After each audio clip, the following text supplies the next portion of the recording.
Hi, everybody. Welcome to the NLI USA Signature Speaker Series.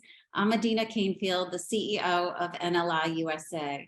I am absolutely delighted to bring to you Ambassador Michael Oren and Laura Blumenfeld, who are going to unpack the ideas around courage throughout history for us. As many of you know, this Signature Speaker Series is really designed to bring to you the library's collections and great books, and to put them in the context of contemporary issues of our day and things that we're all thinking about. And certainly courage is something that we could all use a little bit more of.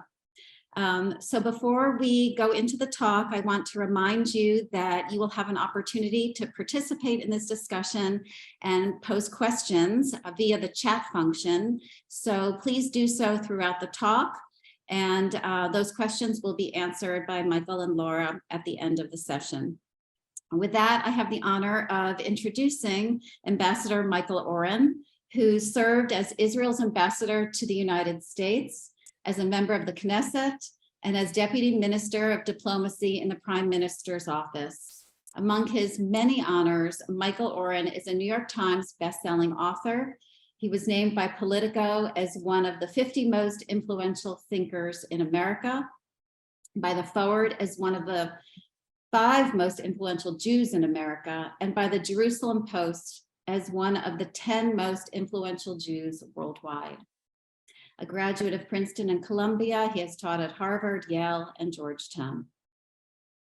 Laura Blumenfeld is a Middle East analyst, a New York Times bestselling author, and a senior fellow at the Johns Hopkins School for Advanced International Studies.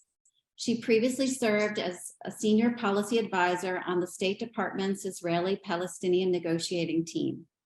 Laura was an award-winning reporter for the Washington Post for 20 years. She's written for The New Yorker, the New York Times Magazine, the Financial Times, and has appeared on numerous television news outlets, CNN, Fox, MSNBC, and among many others. She's the author of Revenge, A Story of Hope, and she is a powerhouse book club leader in my book club in Washington, D.C. With that, I give you Michael and Laura. Laura? Adina, thank you. Thank you for that gracious invitation, and thank you all for joining us today. December 7th is a day that lives in infamy, but if we're going to gather and mark the remembrance of the sacrifice that so many brave servicemen made for our country and for our values, Michael, I can't think of a better way to do it than gathering with our community in America, in Israel, and all around the world to celebrate a birth of your book. I'm just going to hold it up for one moment. Swann's War, which takes place in 1944. As anybody who's written a book knows, writing is an act of courage itself. We're going to take the next hour to try to answer the question for you all and for ourselves, honestly, what makes us brave. Michael and I are Jewish, so we'll probably take that one question and ask each other 100. But at the top of the hour, I want to offer just a one-word answer. We'll see where we get to by the end of our conversation, whether we still agree. I would say what makes us brave is stories. And I do want to close as we started. It's sort of a round trip here. We're going to take off from Pearl Harbor. I also want to land with Pearl Harbor. At the end of our conversation, I'm going to share one story that I think is sort of in that spirit of what makes us brave stories. It's the story of Doris Miller, who was there on the morning of December 7th, 1941. I also just want to say a quick word before we dive into our conversation of thanks to the National Library of Israel, which I'm sitting here at actually my husband's desk, not my own desk, because I wanted to include in the shot a picture of my dearly beloved and recently departed father-in-law, Professor David Weiss Halivni. He was a Talmud professor at Columbia, and then he moved to Israel, where he won the Pras Yisrael for Talmud. And he spent the last 15 years of his life walking every day across the Valley of the Cross to the National Library of Israel. He sat across from the open stacks from all of his books and watched people read his books. He would often ask people, "What are you learning?" That was his signature question. he asked me, "What are you writing?" Which always made me squirm. But he was a scholar until the end. And actually on the day that he died, somebody left a small bouquet of white flowers on his desk at the National Library, which touched our heart. And I don't know who you are, but if you're watching this, I want to say thank you. My father-in-law was sitting in Auschwitz in 1944 when Michael's father was across the water across the English Channel, preparing to land in the beaches of Normandy. So here we are on December 7th, the next generation, me, the daughter-in-law, and Michael, the son, the rescuer and the rescued. And so, Michael, I think what we'll start, I'm going to offer our audience here what you describe as the elevator pitch for your book, just a short summary, and then I'm going to ask you just to tell us more about it, just to get us started. So here is sort of a very brief summary, again, as you call the elevator pitch for your book.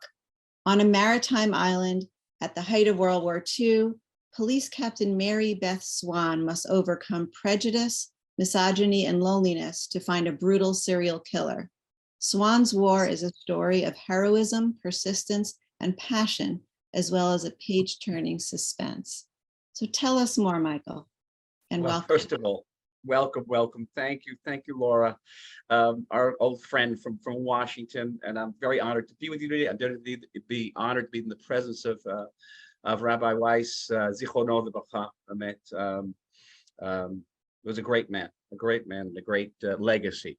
And I'm honored to be back with the National Library of Israel. This is my second podcast with you, talking about fiction, and it's always a delight. And I did my graduate work, of course, at the library at the time when nothing was online. That's how long ago I did that PhD.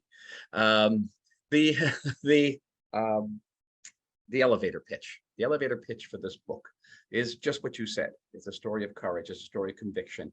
It is set in World War II, and World War II remains 80 years later the scene of the greatest test, the greatest challenges of human courage. Whether you were trying to survive in Auschwitz or whether you were trying to survive on the beaches of Normandy and fighting the Nazis, it was courage, and it was courage at every day. It's fitting, Laura, that you're sitting in Baruch's library with the books behind you. I'm sitting in my father's war room. My father passed away just over a year ago, close to 96. And he had a war room. And while you have books behind you, as you can see behind me, I have medals and weaponry, Nazi swords and Nazi rifles that he carried with him. He was very, very proud of his war room. 78 years ago, next week, my father was in a foxhole with another young 19-year-old American named Jimmy Hill when the German army came up the road, literally up the road, and the breakthrough of the Battle of the Bulge. And these two 19-year-old Americans had a choice to run away like much of the American army did, or to stay and fire a bazooka at the lead German tank and knock it out and stall the entire German itinerary, its entire clock for advancing through the American lines. And they stayed and they fired the bazooka and they blew up the tank and stalled the Germans. The Germans came to look for them and shot them up, try to shoot them in every way, and somehow miraculously missed. And I've grown up with that image. I was told that story innumerable times by my father. And you can't see this photo, but recently he won most recently before his passing, he won the French Legion of Merit for that action on that road in Belgium in 1944. And I thought to myself, what would I have done if I had been in that foxhole with that tank, a huge German Tiger tank advancing on me at 10 yards away? Would I have stayed or would I have fired? And that, to me, has become sort of the litmus of courage. What does it mean? Now, the psychologists will tell you that, young people, 19-year-olds, have a hard time understanding that they're going to die. They believe they're not going to die. When you get to my age, you know you're going to die. So it's very different. And there's a denial process going on inside the foxhole. There have been many studies about this, analyzing courage. But still, I ask myself, many years later, I was in war myself. I spent some 35 years in the Israeli military. And in my first war, I was shocked by the depth and almost the dimension of my cowardness, how scared I was. And there's pieces of metal flying all around you at supersonic speeds that could take your head off. That's quite, and people were hit all around me. that was quite disconcerting. By my third or fourth military encounter, wars, operations in Gaza, I was benumbed by it. Probably, kind of post-stress, traumatic stress syndrome. Did that make me more courageous? The fact that I was benumbed to danger? Some people thought I was very courageous at that point, but I myself didn't think I was courageous. If anything, it was kind of an addiction to the adrenaline rush of being in combat.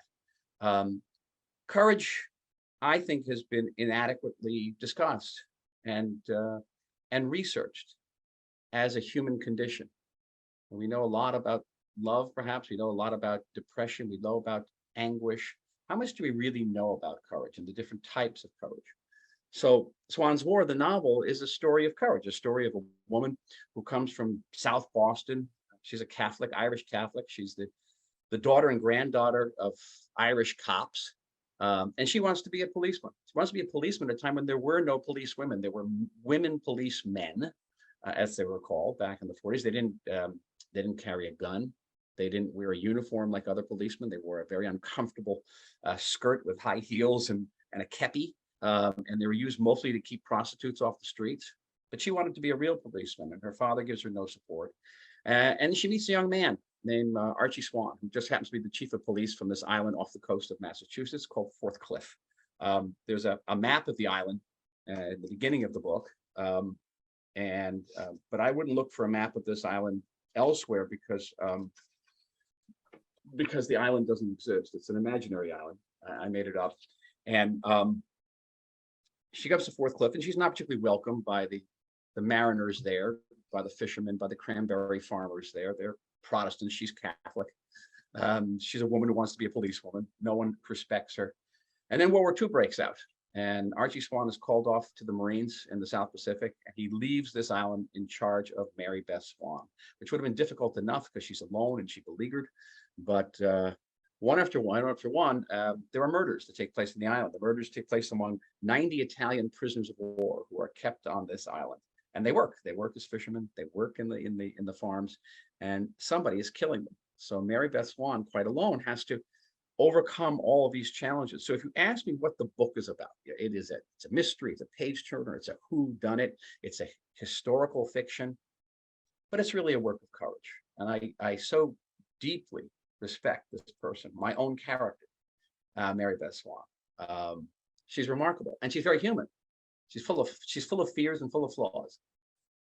I've heard you say that you identify with her, and I'm really curious to understand if you can tie kind of what maybe her flaws or maybe her strengths back to you. And I know that many people have seen you on MSNBC, on the Colbert Show, or wherever you might have spoken, but not everybody knows the Michael Oren story. And I beg sort of those of you who've heard it before just to indulge just a few minutes of take us back to New Jersey in the, as far back as you want. It is New Jersey, right? And then it's actually the house in which I grew up in, right here. Never moved. My 94-year-old mother is downstairs reading the news. And I can tell you that being on Colbert was scarier than being in combat, for the record. That is terrifying. That is terrifying. I grew up in this house. This is a working class American neighborhood in northern New Jersey. I was the only Jewish kid in this neighborhood. It's almost entirely Sicilian. And when I grew up, and I used to get beat up every day for being Jewish, and come home all bloody. And my father, with his brother, had liberated a concentration camp, had taken photographs of that concentration camp. I actually keep them in my cell phone. They're in an album downstairs. And they piles of bodies, piles of skeletons. And he would show me these pictures and say, you see that son? You see that son? That's why we need a strong state of Israel. And if you got a bloody nose and a split lip, and your father tells you that, it has a profound impact on why I wanted to go to Israel and started to go to Israel to work on a kibbutz when I was 15 years old. But there were other challenges to courage. It wasn't just surviving in a tough civilian neighborhood. It was, I had severe dyslexia. I still have this severe dyslexia. I had, they talk about ADHD today. I probably had every letter in the alphabet, A to Z I had. And I was put in the class, those days it was tracking. If you remember this, Laura, it was tracking. If they thought you were mentally challenged, they put you in a class with other people who were mentally challenged, and you got the mentally challenged teachers. And I never learned anything. I never learned grammar. I never learned math. And I started writing poetry when I was 12 in a room adjacent to this one. And at 14, I began to publish poetry. And one of my teachers noticed that maybe a person who was publishing poetry shouldn't be in that tracking class. And one of the scariest moments of my youth was the day I was moved up from that class to an honors English class and had to go into this class with all these kids who knew how to spell, right? Who knew how to read. And that was terrifying. I have it emblazoned in my memory, hanging outside the door of this classroom and sort of hyperventilating and thinking whether I can go in there. So there was that courage. Different forms of courage. And yes, as you mentioned before, what could be scarier than an empty page or an empty computer screen? When you sit down in the morning and you want to write, that's terrifying. Your editor's comments are terrifying. Your reviewers' comments are frequently terrifying. And you, as a writer, you have to face all of that. That's calling on courage almost on a daily basis. And then you crossed over and you picked up and moved to Israel by yourself. You were a lone soldier. I was a lone soldier in the paratroopers, and then went off to war in Lebanon, in Beirut. And the courage of living in Israel at the time, it was kind of the Wild West. There was nothing. Even the falafel was bad. There was no food. And you called your parents maybe once a month for 5 minutes on a payphone using these tokens, these simonim. A very different country, very different country. And back then, even the notion of a lone soldier was not very well known. We didn't have any rights. We didn't have any hot water, not much food either. Turns out very, very sparse. I never thought of that as being particularly courageous. I think that when I look at my children's courage and going off to war themselves. Two of my children were actually in a war. One was actually wounded in combat, and the immense courage they showed all the time. I was with my daughter was a social worker, a medical social worker for the Golani Brigade during the Second Lebanon War, and I was actually in that war as a reserve officer. And I went to visit her at Rambam Hospital, and she hadn't slept in days and days and days. And the Golani Brigade had the highest percentage of casualties in that war.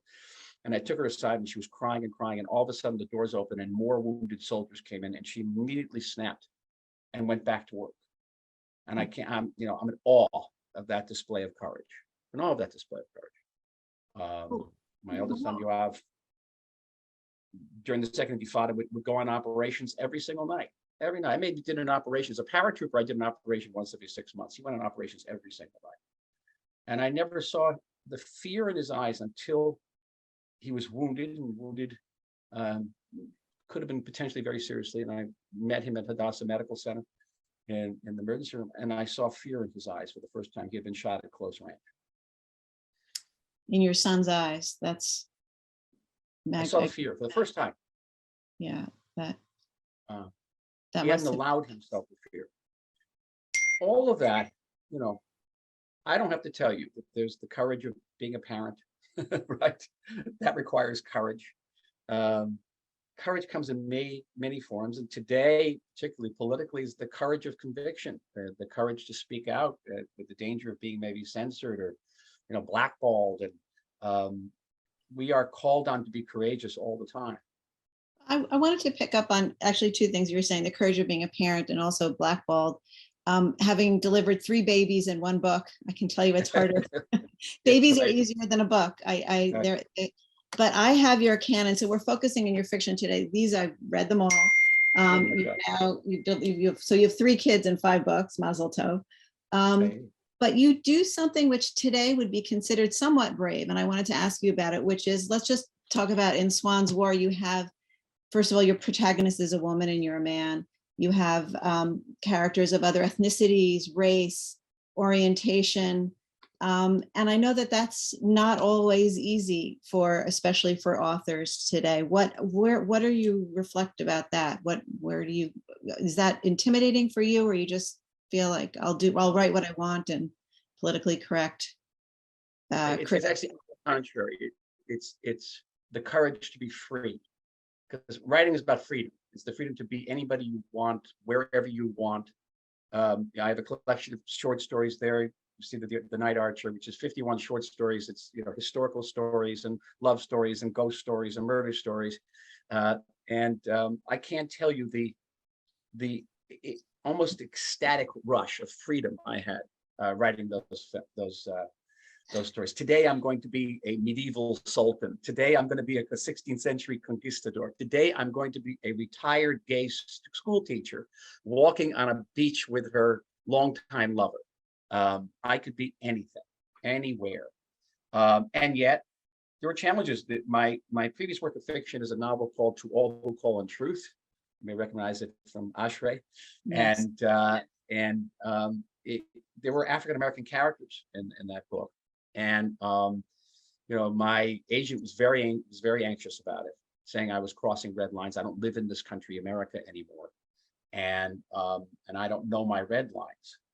And yet the relationship between American Jews and African Americans in this book, and it takes place in 1972, was very, very important to the story. It was, of course, very personal because my own family was involved in building those bridges, and I wouldn't concede.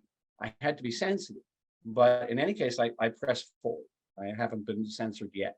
But there's just the freedom. There's a freedom of sitting in Jaffa, okay, as a somewhat more than middle-aged man, and writing about a 28-year-old Irish-American woman cop in 1944, and becoming her, and being her, and seeing the world through her eyes, which is just immeasurably liberating.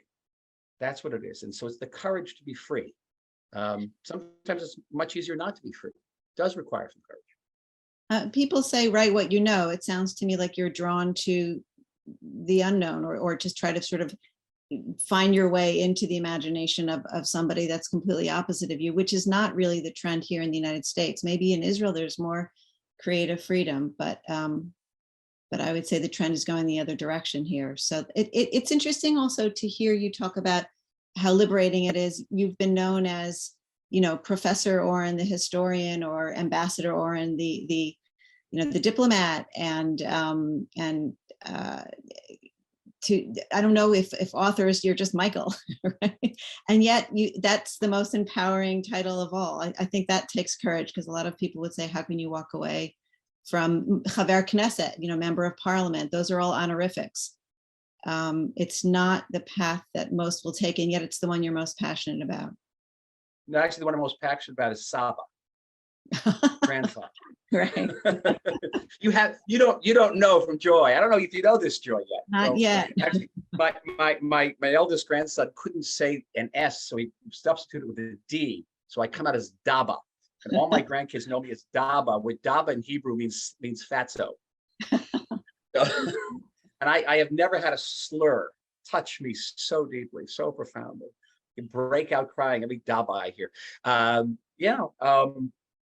What was interesting about, say, the displays of courage I ostensibly showed being ambassador, and there were times I'd go on campus and be facing screaming demonstrators calling me a child killer and a criminal, or being condemned in the press, or writing a memoir about my time in Washington called Ally, which was, oh my God, that was roundly condemned by the press, was that it didn't affect me because it wasn't about me.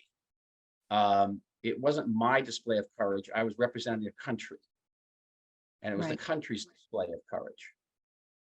And I think that Israel, for all whatever faults it has, and they are legion, is a very courageous country, and courageous on many, many levels. It's the courage to be, courage to create, the courage to emerge as an independent state in the Middle East. I mean, that courage of Ben Gurion on May 14th, 1948, when his own army said they had enough bullets to fight for 1 week, and half of his staff was saying, "Don't do it," and the United States was saying, "You're going to get massacred." That was courage.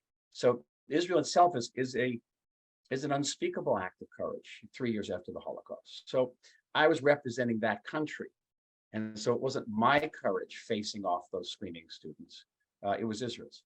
But you mentioned red lines before about, what you'll write and what you won't write. Are there certain areas you won't go to? I mean, I have to say, having seen you talk about, I don't know, precision guided missiles, like in one moment in your role as ambassador, and then I'm on page 2 of the prologue of Swann's War, and we've got lovers entangled on this beach with the salty air and seagulls screeching. And so, if I ran into you at synagogue, I might blush, but do you say to yourself, I won't go there, I won't write about this? Or is it just completely open and free and nothing is off limits? Nothing is forbidden, because I have no choice in the matter, Laura. These stories come to me, I don't go to them. And they say, Mary Beth, where does Mary Beth Swann come from? And, just one day she appeared to me and said, hello, I'm your protagonist. You don't know me very well, but you're going to know me later. I mean, one of the truly terrifying aspects of writing this book was that 2/3 through it, I did not know who the killer was. And I was investigating this with Mary Beth Swann. And it was exhilarating and terrifying at the same time. And maybe as it was for her too. So every morning I was joining her on the hunt for this killer. And sometimes my initial reaction to an inspiration almost invariably is, oh, I can't write. That's too out of the box. I cannot write that. And the inspiration is very insistent. The inspirations don't take no for an answer very easily. And by the way, I fail. Some of my stories don't make it. They don't even make it to the page, never mind past the editor's scrutiny. And that's painful too. It's the courage to face up to pain.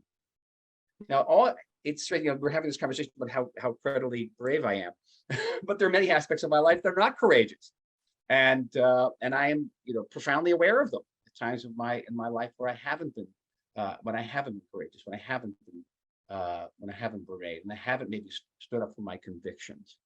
And I think maybe switching it on its head, there's a courage in facing your lack of courage too, and acknowledging.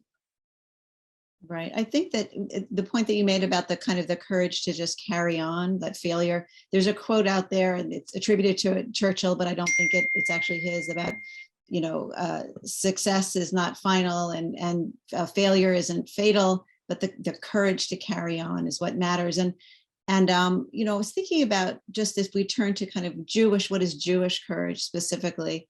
I mean, obviously courage is a universal quality, but you don't hear a lot about, when you talk about midot or Jewish values, you hear about, justice and gratitude.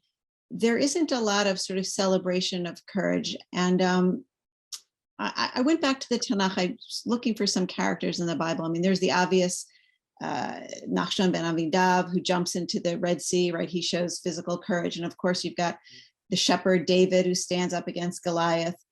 But mostly it's the powerless petitioning the powerful, right? You've got Queen Esther coming in front of Ahasuerus, and you have Moses, of course, coming to Pharaoh, asking, let my people go.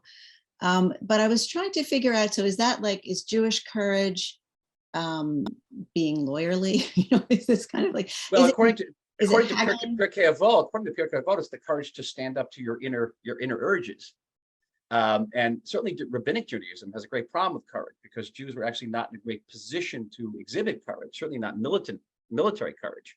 Hence the Hanukkah story, which we're about to experience. The rabbis were very ambivalent about the Maccabees' military victory, not only because they had a thing about the Hashmoneans, they had a problem with military victory. So you have this myth of the oil that lasts for 8 days, and that's why you celebrate Hanukkah, not because we beat the Greeks over the heads with swords. And there's an ambivalence it's sort of hardwired into Judaism. The phrase "al tira," don't be afraid, appears hundreds of times in the Bible. It's amazing, and many times biblical heroes, particularly Joshua, are exhorted, to be chazak v'ematz, to be of strong courage, to be of strong heart. So fear plays a big role in the Bible, and overcoming fear plays a big role in the Bible. I find it interesting, Laura, that we attribute a lot of human characteristics to God. He's merciful, right? He's all forgiving. He's understanding. We never talk about, God being courageous. Giborata.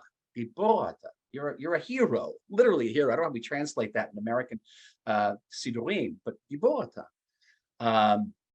And God we should ask the question: was God courageous in creating the world? Is our presence here an act of divine courage? And what was at stake? I mean, because the whole thing could have failed. It may yet fail. And certainly, God, who doesn't have to fear physical assault, maybe had to fear metaphysical assaults. And I think that divine courage to create flawed beings who have to grapple with fear was an interesting act of God, and an unheralded one.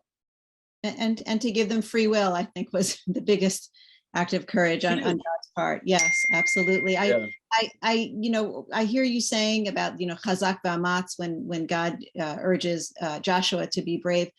I was looking for references to that, and it's interesting that it's always the only time that Jews are sort of exhorted to be brave, chazak v'amatz, be strong and of good courage, when it comes to the land of Israel. It's like, okay, guys, buckle down. Now you've really got to be brave because you're in Israel. But I also found a reference, to why Noah wasn't the first Jew and why Abraham was. And it has to do with this idea of God, as you said, is God courageous? So Noah, this is actually from Rabbi Jonathan Sachs, was said to walk with God. But Abraham, God said to him, walk ahead of me. So Abraham was the first Ivri, he went over, again, he crossed over into America, into the promised land. No, the other whole is land. Yeah. Right, to Miami, whoops. And so it was almost like God was saying, after you, Abraham. And Abraham led, and it took the courage, and faith maybe is the sort of secret ingredient. What is courage? Is it fear fortified? And what is that fortification? For some people, it's faith. It certainly was for Abraham. And so, and I think that's why. And yet there's times when he shows cowardice, when he portrays, Sarah as his sister. He's afraid. Right. Lots of times Abraham's afraid. And Jacob's always afraid. Jacob is the archetypical scaredy cat in the Bible. And some of the courageous characters in the Bible, like Esau, have come off pretty bad. So we have an ambivalent legacy. There's a tradition about courage and heroism. We're kind of a mixed bag. I think that's why. I think that's why. I know that you've said that we're the greatest story, and I say to you that stories give us the courage, because we draw strength from them, but we also think about how we can take things beyond. You talked about the story of the Maccabees, and Judith, who beheaded the Assyrian king with the sword, I think is not part of the traditional Tanakh. But it was used. I don't know if those of you saw the flyer. Yes, none of you. It was used as the flyer for this event. And she said, I'm just looking to see if I can find her quote. Before she beheaded the Assyrian king who was massing his troops outside of Israel, she said, listen to me, I will perform a deed that will go down from generation to generation among our descendants. Before you will surrender the city to our enemies, the Lord will deliver Israel by my hand. So she had an awareness that her story, here we are today, drawing strength and inspiration from her of sort of being proactive with our fate, and this kind of consciousness of, you were saying that one way that you were able to distance yourself from fear was saying, I am an ambassador. I know that I experienced that as a journalist. I sat in, Sheikh Yassin's bedroom interviewing him, the father of the suicide bomber, or I don't even know, in the city of Qum, the holy city in Iran, interviewing the Grand Ayatollah. There I am, Laura Blumenfeld, daughter of a rabbi. And I told myself, I am in a story. I am writing a story. I'm a vehicle of a story. And that's what made me brave. And it seems to me like stories are kind of the common thread here. I want to ask you, we're going to turn in a little bit to some questions, but I would love to hear an excerpt from your book. I don't know what you've prepared. If you'd like to share with us a reading. And then just before you read, I have one question from the audience, which keeps dinging onto my screen. So I think I'll ask you, you talk about this tremendous rush of creativity and freedom. Is it English or Hebrew? Is it all English? Unfortunately, no, I write nonfiction in Hebrew and fiction in English. It's I say that with no pride. I really wish I could have, gotten to the Aaron Appelfeld level of Hebrew where I could write fiction. English is just the language of my soul, alas. I just want to say one more thing about before I read, and that is I spent some time underground working for the Israeli government in the Ukraine during the dark days of the Soviet Union, and working with the Zionist underground in places that are in the news all the time now, Vinnytsia, Uzhgorod, Kiev. And I was scared to death. I was being arrested by the KGB and interrogated by the KGB. But the people I was dealing with were the most courageous human beings I'd ever known in my entire life. These were mostly teenagers. The underground in Odessa was led by a 16-year-old girl who wasn't taller than 5 foot, and held the entire community together. And all these people knew they were going to Siberia. They knew they were going to Siberia for wanting to study Hebrew, for wanting to immigrate to Israel, and none of them exhibit any fear. The point being is that you can derive courage from other people around you who are courageous. And the example of being courageous is more than just about yourself. It radiates around you. And I saw it firsthand. And to this day, even having been in battle several times, I had never seen displays like courage as I did in the underground of Ukraine. There's a story that I heard you made quick reference to in another event where you said there was a 16-year-old girl who saved your life. She saved my life. We were actually going to an underground Pesach Seder, something like from the Inquisition, behind closed doors. Mm-hmm. And the KGB, the Ukrainian KGB, was very anti-Semitic, but they were Nazis. They even dressed like Nazis. And they set a trap for us, for my friend and I. And they were hiding behind trees with baseball bats. And this young woman, Yehudit Naponisha, saw this from her second floor window, opened the window, and shouting at us to warn us.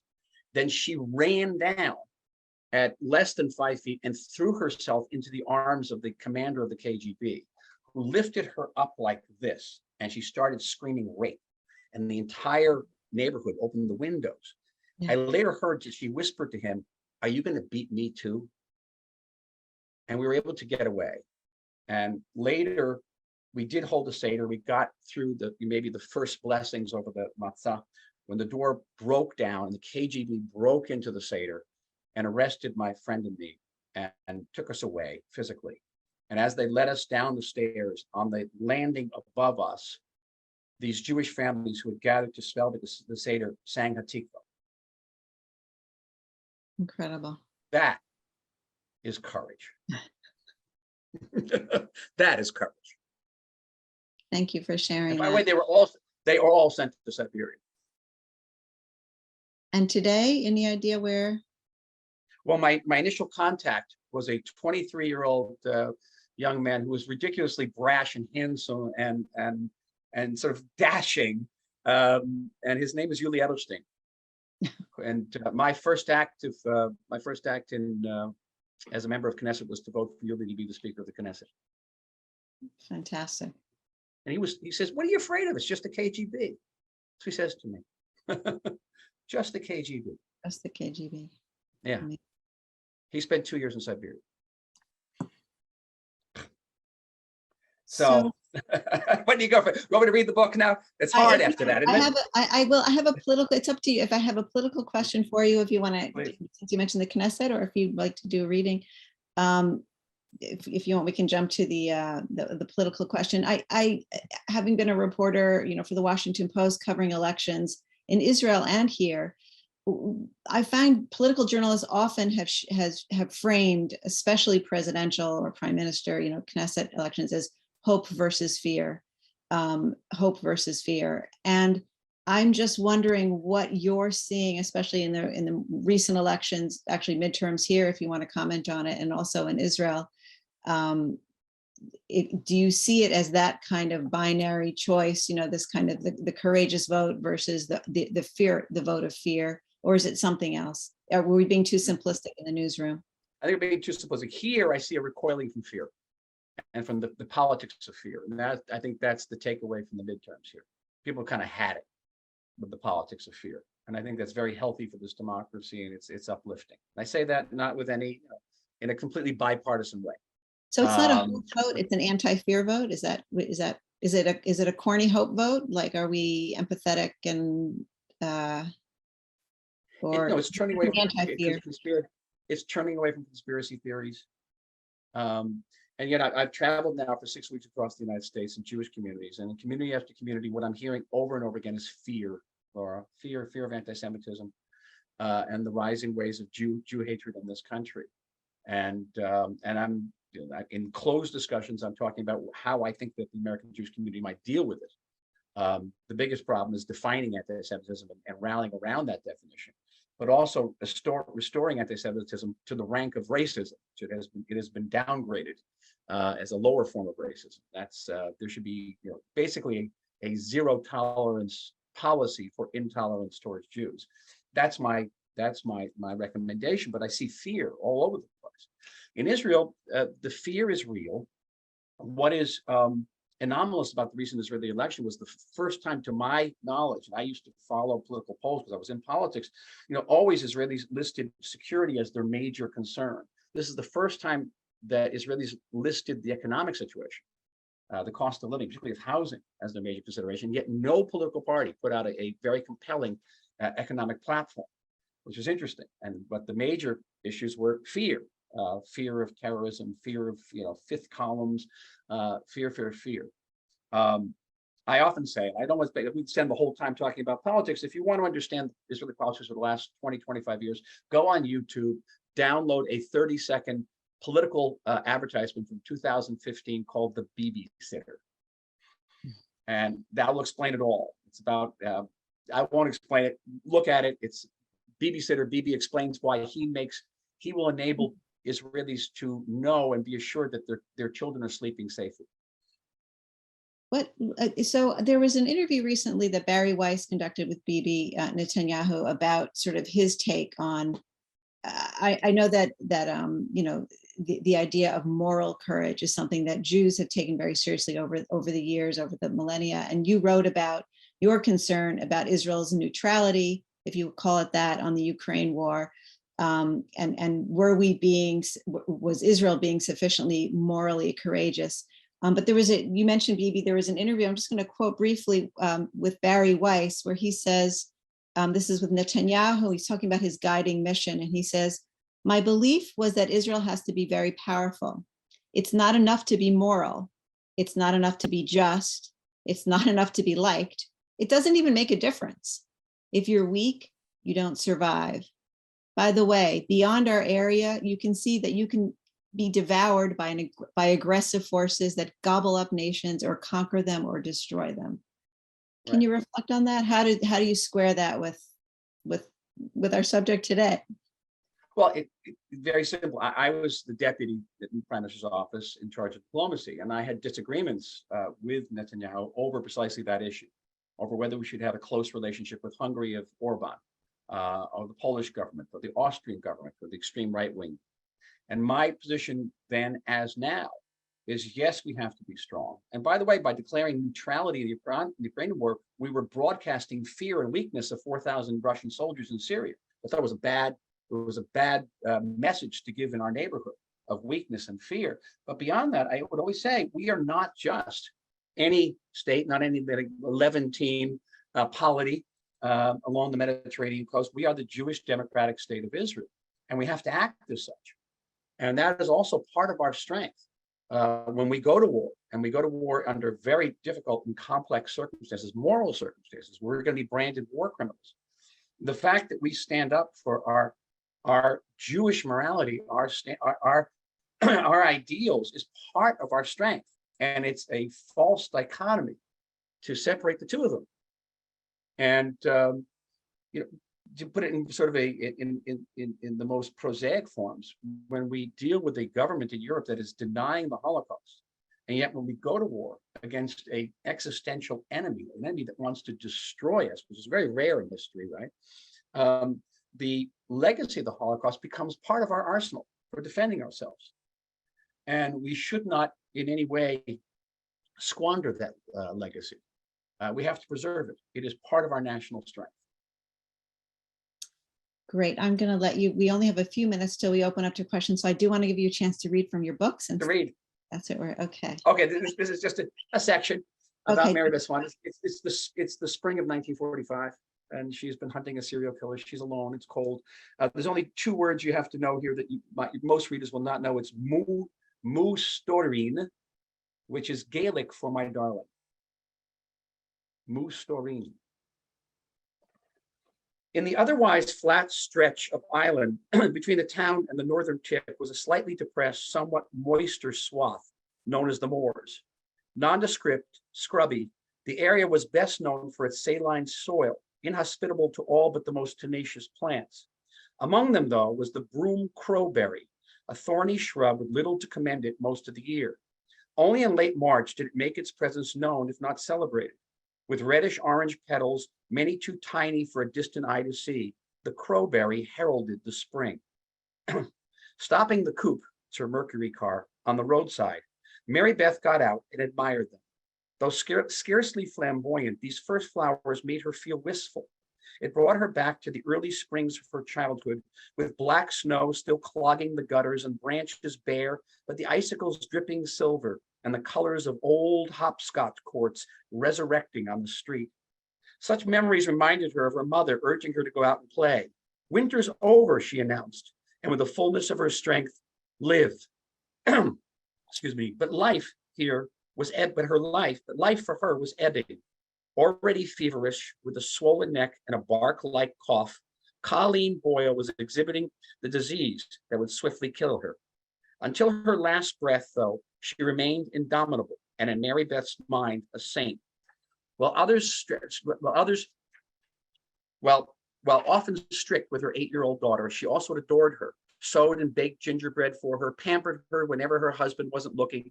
Her mother smelled of cinnamon, applesauce, and bleach. Her hands were soft and unyielding. They had a lot in common, the Boyle girls: severe beauty, hardy hips and shoulders, the same stubborn streak, and a refusal to complain even in the face of anguish. Her eyes, like her daughter's, were emerald. And while her father scoffed at her desire to become a policewoman, her mother encouraged it. I can see you now, Soren, my little darling.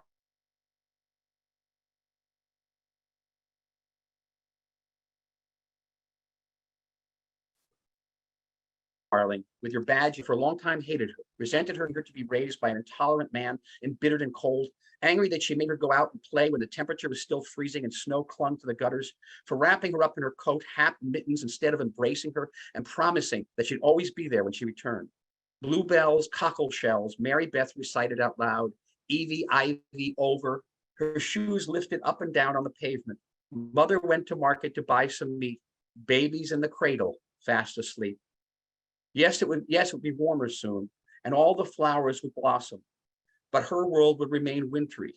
By the wind-lashed moors, Mary Beth zipped up her jacket and clutched its lapels to her throat. The crowberry could bloom and spring might come, but Archie had abandoned her, just like her mother. She was alone again, this time with a murderer on the loose and an island that wanted her gone. Through icy squares, it felt, she was once again hopping and trying her best not to slip. Thank you, Michael. The loneliness of this character is really gripping. And it's interesting to me because one quality that all of your books have, all 5 of them that I've now read, is they're good company. And I think that's not true of books, of all books. Some books can be boring company, or can be tedious, or your books are all very, very good company. And that companionship, I think, is a key actually to getting over fear and writing, as John Wayne said, courage is when you're terrified, but you saddle up anyway. You ride out. And I think that passage kind of gives us that sense of riding out on her own, right? She loses her mother, but she has the company, at least of her memories. We're going to turn now to the questions that we have from the audience. There's so many stacked up. I want to just leave you though with, I promise that, in my opinion, stories give us courage. So I just do want to leave you with one quick story of Doris Miller, who was a cook. Okay, on the morning of December 7th, 1941, he was a cook, 3rd class. Doris Miller was stationed on the USS West Virginia battleship when the Japanese attacked. He was awake at 6 a.m. He was collecting laundry when the attack was launched. He went to the deck and he was assigned to carry wounded soldiers. He went up to the bridge and actually carried the captain who was mortally wounded, who didn't survive, but he carried his body. He was asked to deliver ammunition to 250 caliber Browning anti-aircraft machine gun crews. He had no weapons training. He was a cook, right? He manned one of the guns himself and he fired until the ammunition was spent.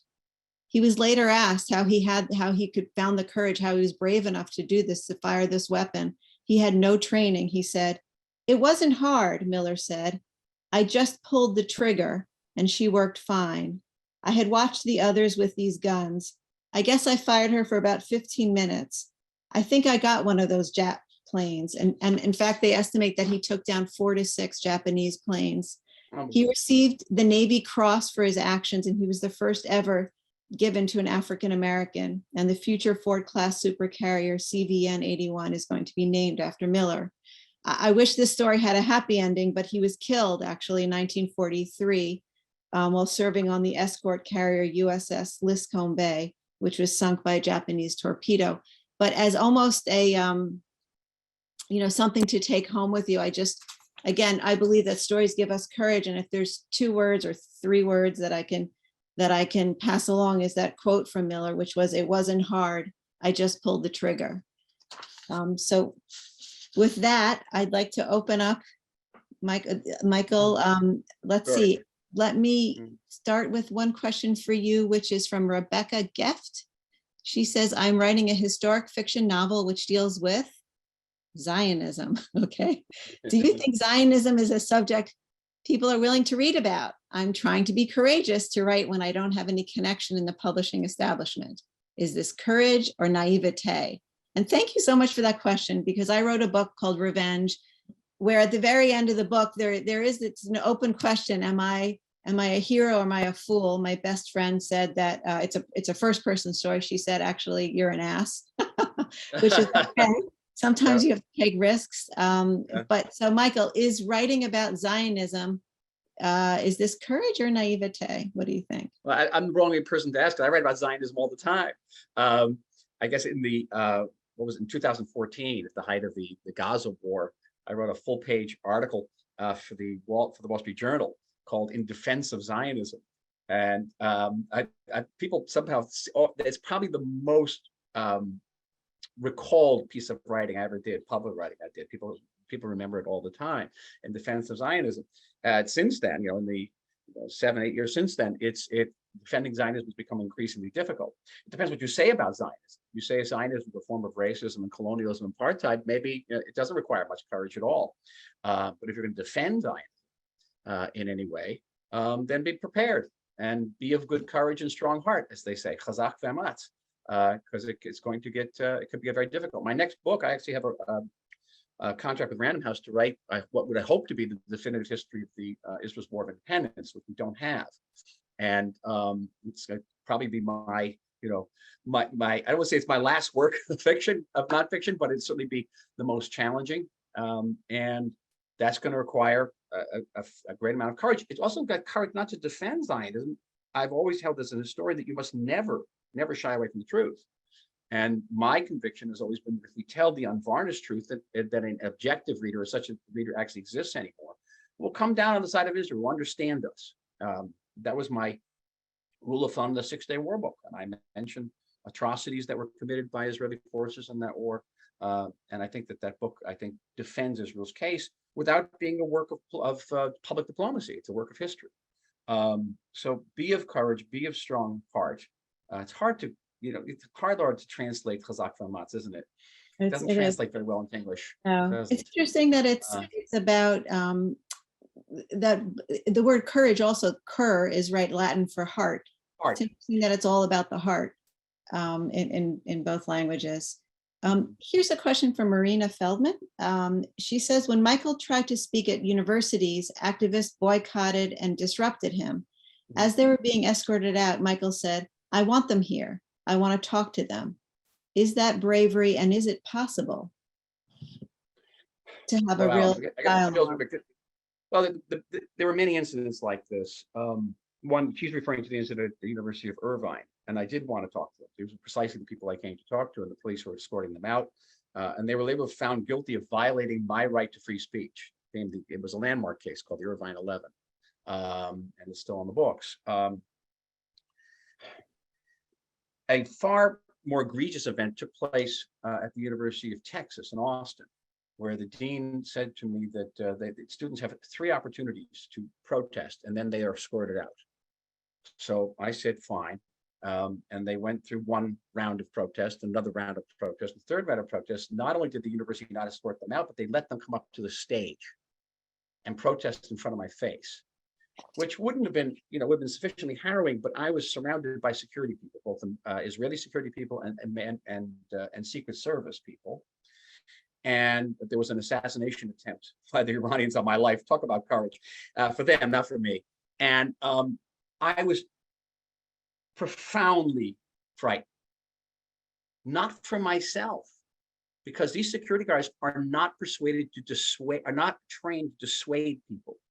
They are trained to take out threats with whatever force is necessary, including a bullet to the head.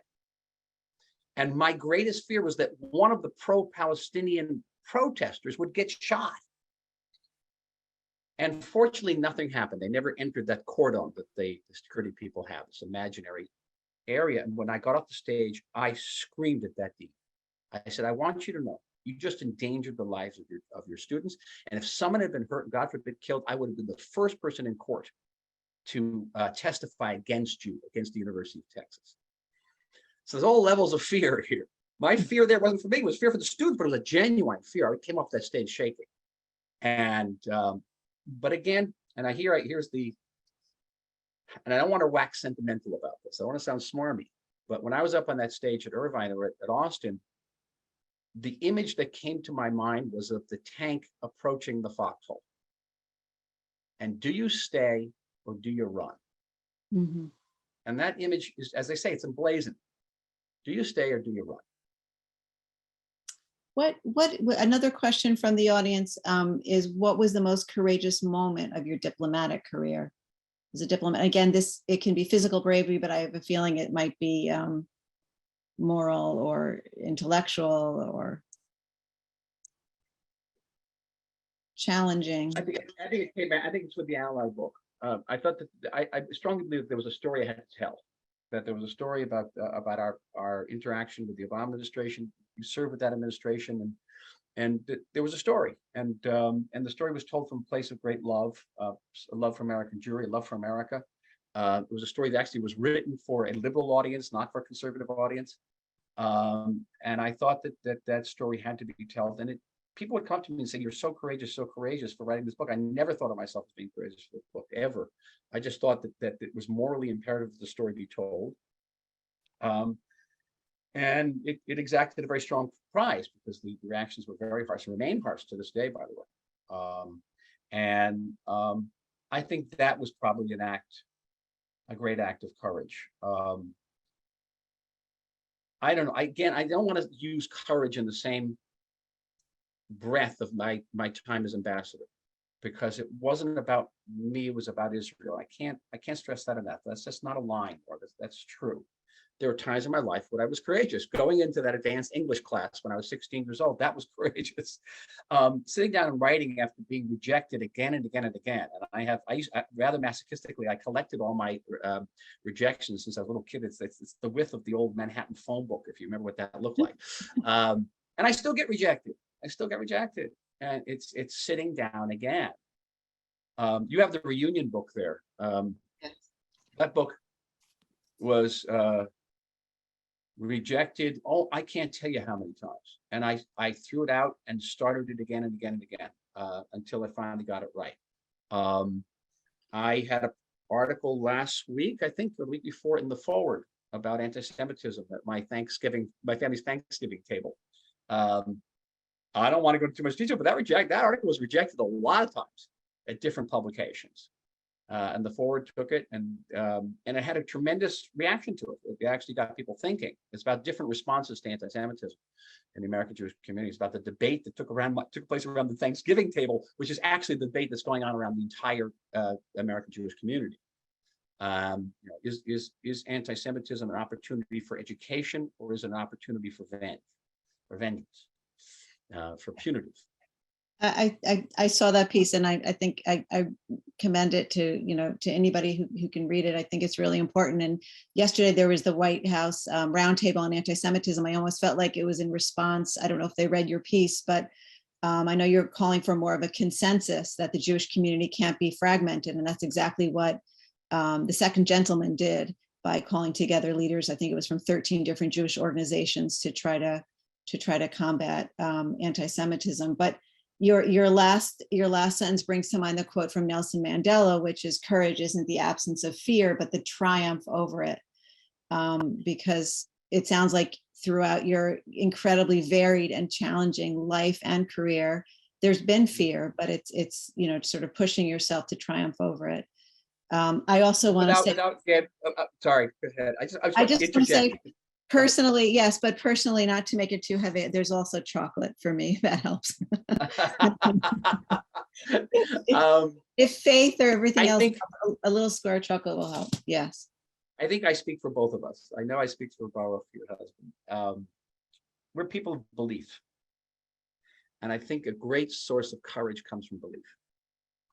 And there have been times when I have to go up, not just as ambassador, but face a hostile audience, or certainly face a hostile interview. Boy, that happens an awful lot, right? You sure do. I see that. You're surrounded on MSNBC. It's like 4-on-1. Yeah. The first question I got, what was it, the year ago, May, from MSNBC is during the Gaza conflict is, how many Palestinian women and children does Israel have to kill before it's satisfied? That's the opening question. So what I will do very frequently before an interview like that is I will pray. And the prayer is always the same. Let me overcome my fear. Let me be a good servant.